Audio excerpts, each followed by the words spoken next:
X Summit has brought Fuji fans joy and a lot to look forward to. There was a new camera, a new lens, and 3 more lenses in the workshop. So, what was announced at the event and what can you expect? Watch today's video to find out.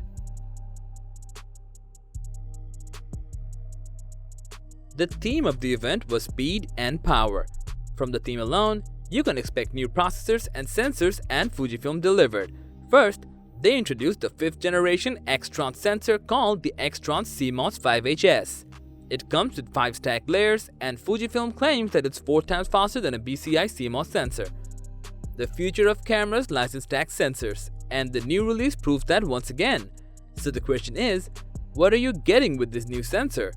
With it, you'll experience a higher EVF rate, a faster and more accurate autofocus system, and a higher frame rate for video recording. That means you can expect the sensor to offer 4K at a higher FPS than 60. Then there's the new image processor X Processor 5. It packs contemporary features like ProRes 422, H.265, and HEIF shooting mode. At this point, it's great that Fujifilm has brought these features, otherwise it would have been a bummer. And finally, we have the star of the show, the Fujifilm X-H2S. Yes, you heard it right, the X-H2S and not the X-H2. But before any other speculations, let's see how many of the rumors came true. With the number of rumors and leaks surrounding the X-H2 and X-H2S, many of those speculations came true. The H2S was rumored to have a stacked 26 megapixel sensor, and we got exactly that. It's an APS-C camera featuring the new X-Tron's processor. It allows the camera to shoot 40 FPS on e-shutter with autofocus and a blackout-free experience. On mechanical shutter, you're getting 15 FPS of burst shooting. Besides these, you're getting new algorithms and high read and write speeds. The EVF comes with 120 FPS, which is great, but an even greater update is the in-body image stabilization. The new camera comes with 5-axis image stabilization up to 7 stops. Fujifilm says their goal is to make this one a run-and-gun camera without the need for a gimbal. Those are some big claims, but only time will tell if that's true. As for recording capabilities, you're getting a 6.2K at 30 FPS, 4K at 120 FPS, and Full HD at 240 FPS. All of these sound great, however, you might want to strap on the additional cooling fan when recording for long hours. Yes, we weren't kidding, there is a cooling fan. Fujifilm had 2 options: build the cooling system inside or use an external solution. It looks like they opted for the latter. We assumed that since they wanted the X-H2S to be a run-and-gun camera, they needed it to have a smaller footprint.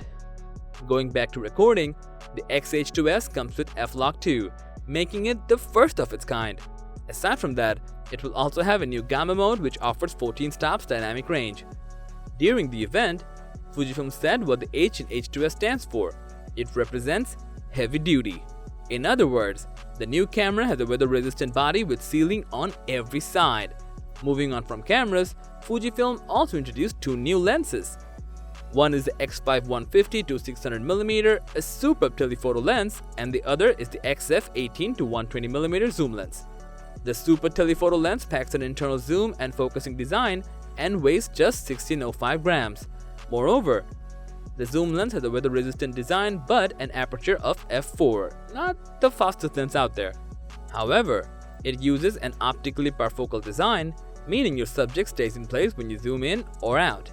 Other than these, Fujifilm said they had 3 more lenses in the workshop: an 8mm f3.5 prime, a 30mm f2.8 macro, and the 2nd generation of 56mm f1.2 prime lens.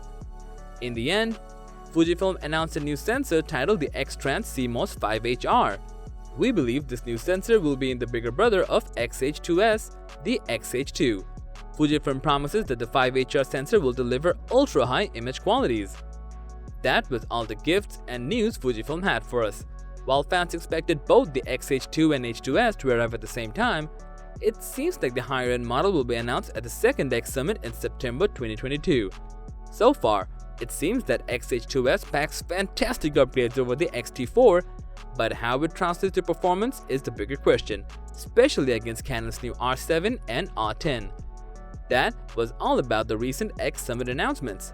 What do you think? Is the X-H2S good enough for 2022? Let us know in the comments below, and as always, thanks for watching And if you like the video, consider subscribing.